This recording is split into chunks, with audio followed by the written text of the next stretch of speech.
May balitang umiikot, may palusot na paulit-ulit, at may tanong na ayaw sagutin. Hindi pwede yan.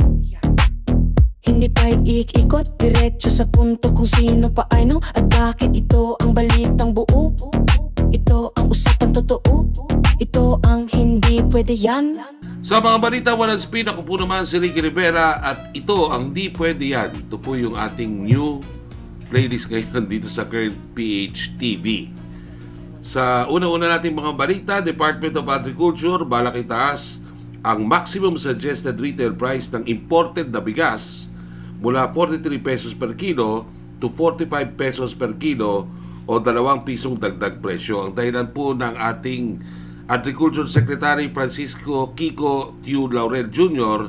ay dahil sa peso-dollar exchange rate at yung paparating daw na mataas o pagtaas nitong rice tariff mula 15% hanggang 20%. So expect na po natin ang mas mataas na presyo ng mga imported rice na karamihan po sa ating mga Pilipino, yan po ang binibili. So, bad news, good news, nasa sa inyo yan. Pero kung ganang sa amin, nagtataka lang ho kami. Kada taas itong imported rice, yung ating Secretary of Agriculture ang nangungunang mag-announce, no, ng bad news. Bad news yan. Sapagkat mas maraming kumakain po ng imported dahil alalahanin po ninyo sa buong mundo, ang Pilipinas po ang pinakamalaking rice importer. So lahat po na kinakain natin ay imported rice. Maliban nga doon, yung sa mga Pilipino, nakakaunti, kakarimpot, na nakakabili nung tinatawag na 25 pesos na rice. Ako nga hindi ko pa nakikita yan. Hindi ko sa dahil mayaman ako or what. Hindi ko talaga nakikita itong 25 pesos. So, magandang pasimula ho yan sa bagong taon natin dito sa Pilipinas. 43 to 45 pesos. Asahan nyo na po yan. At ito pa, no? Sangayon sa Philippine National Police Women and Children's Protection Center, mga kaso ng online child selling cases dito po sa ating bansa ay tumaas noong 2025. 8 tao po ang naaresto, no, sa pagbebenta ng kanilang mga sanggol last year. Noong 2024 po, 5 lang ang nahuli, no? Sangayon sa kay WCPC Chief Brigadier General Maria Sheila Portento, no, dun sa kanyang press con, no, at ang sabi po niyan, dahil nga ho talagang marami ho talaga ang gumagamit ng online platforms para makapagbenta, at unfortunately dito po sa Pilipinas ang binibenta ho ay sariling anak. Yan ang dahilan sangayon kay Portento ay walang pagsuporta sa kanilang mga anak. Bakit nga naman hindi magiging katakataka ito? Una, 1.6 million po na wala ng trabaho noong nakaraang taon. At ang ating ekonomiya ay expected din ng mga economic advisors natin at mga economic managers na 4 to 5% po ang ating growth. At talagang matumal yung negosyo dito sa ating Pilipinas. At kaya walang mga trabaho, syempre, anong gagawin yan? Magbebenta. Pero kung ako doon sa ating mga magulang, wag na wag po natin gagawin sapagkat meron naman ng pamahalaan na pwede kayong humingi ng tulong habang naghahanap kayo ng trabaho. Okay, pangatlong balita po natin, sabi ng Department of Health, huwag maalarma sa mga balitang may kumakalat na superflu sa ibang bansa. Huwag daw mabahala, sayon kay Health Secretary Teodoro Herbosa, na rumored to be on his way out, sabi. Pero pinabubulaan na naman po ito ng Malacanang. Wala naman kasing official announcement sangayon kay Undersecretary Claire Castro. So kung wala pang official announcement, hindi pa ho daw. At handang-handa daw po ang Pilipinas para dito sa pagdating ng superflu. In fact, may natala pong 17 cases ng new variant nitong nakaraang buwan, no? Pero lahat naman po ng mga pasyente na nagkaroon ng superflu ay naka-recover. Baka may super meron tayong super pananggay na vaccine. Pero gumagaling naman ho daw talaga. Kaya lang siyempre, hassle lang kasi mas matagal-tagal ho ngayon yung incubation ng sakit at mas matagalang gamutan ang nangyayari. So kung kayo po ay nakakaramdam ng di maganda, wag na muna kayo umalis ng inyong mga bahay para at least di kayo makahawa, no? O kaya kung meron kayo talagang hindi nyo mapipilit, di talaga maiwasan na pumunta sa opisina o makapag-meeting, ay siyempre, face mask tayo. No? Ingat.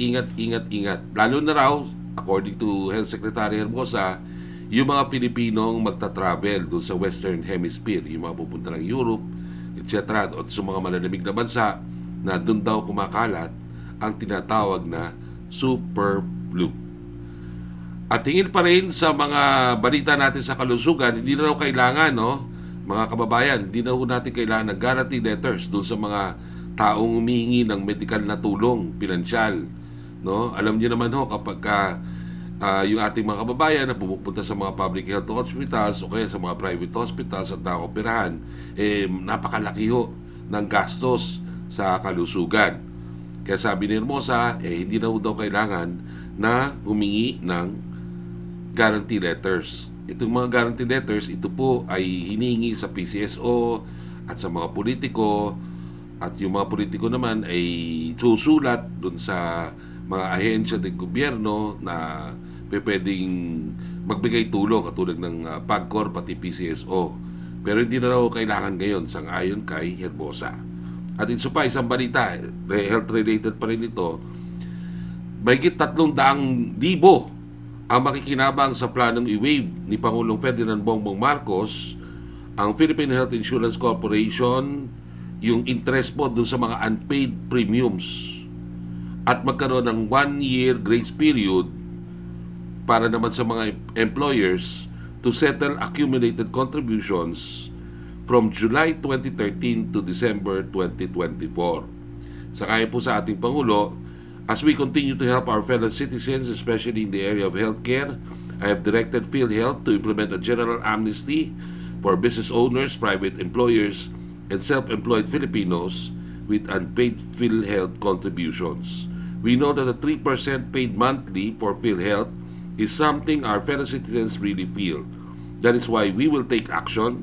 I've instructed PhilHealth to implement this year, 2026, what we call a one-time, big-time waiver of interest.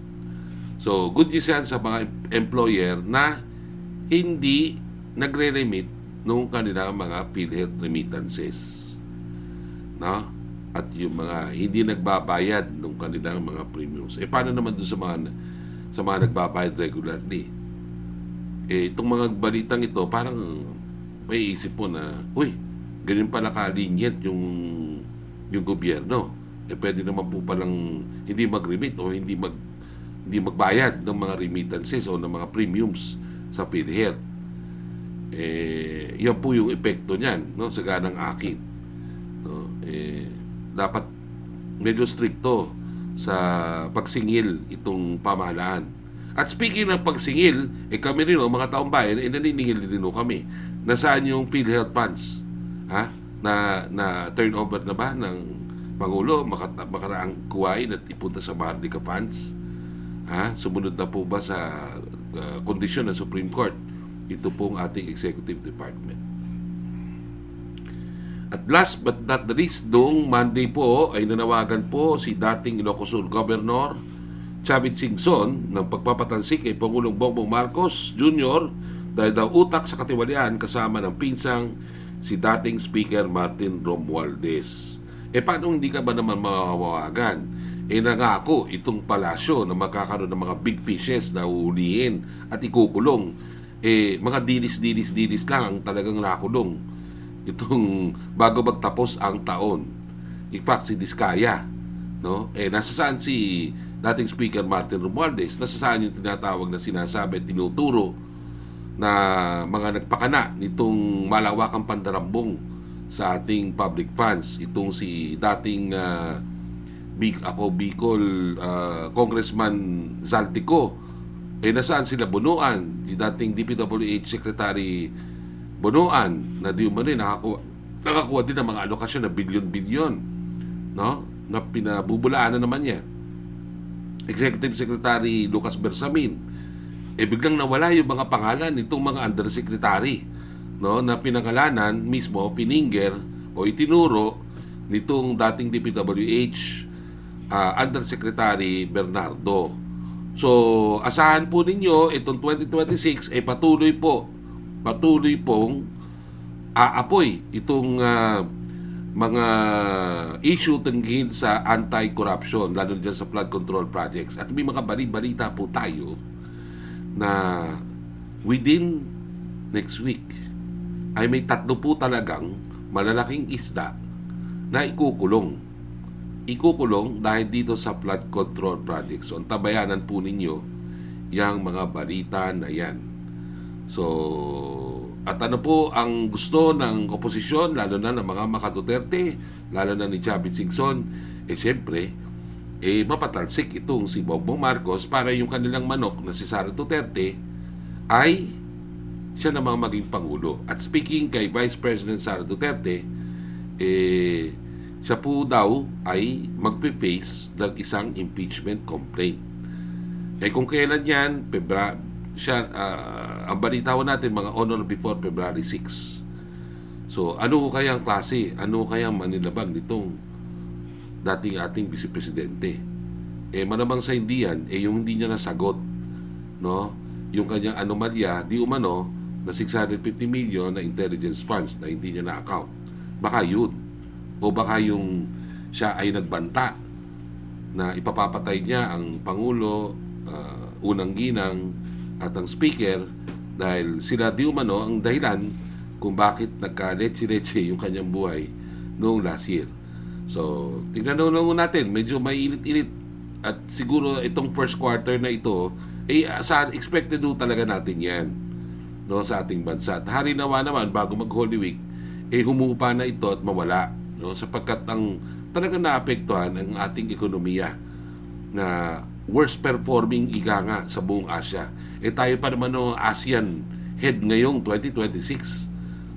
At doon po sa larangan ng ekonomiya, tayo po ay pinakamaliit, pinaka-worst performing. Babalik ko yung mga investor. Babalik yan kung ang ating bansa ay maayos na. Anong ibig ko sabihin pag maayos na? Ibig sabihin yan, dapat payapa na, walang masyadong mga ganyang mga class war, mga class conflict, no? Mga pag-aaway, no? At ikalawa, magiging payapa ang ating bansa kung yung ating mga institusyon ay mapalitan. Yung mga bulok at mga bulok na talagang matatagal na ng mga institusyon, no? Dapat palitan yan. Yung rules of the game, At ikatlo, kailangan magpakita ng lakas naman itong administrasyong Marcos na parusahan itong mga nagkasala talaga dyan. Kasi kung hindi talaga mapaparusahan yan, mga kababayan, patuloy pong magkakaroon ng distrust, patuloy pong bababa ang tiwala ng saumbayan at ng foreign community dito po sa kakayahan ng ating pamahalaan na ipatupad ang batas. Sapagkat ito pong pagdarambong na ito napakalinaw na paglabag po sa mga batas natin. So, ina-expect ko talaga ng taong bayan na magpakitang gilas at hindi na magpakitang gilas, talagang tuluyan itong mga nagnakaw. Isipin mo, trilyon ang ninakaw. My goodness. Hindi pwede yan. Ricky Rivera po. May balitang umiikot, may palusot na paulit-ulit, at may tanong na ayaw sagutin. Hindi pwede yan. Hindi pa ikot, diretso sa punto kung sino pa ay no, at bakit ito ang balitang buo. Ito ang usapang totoo, ito ang hindi pwede yan. Mga balitang walang spin.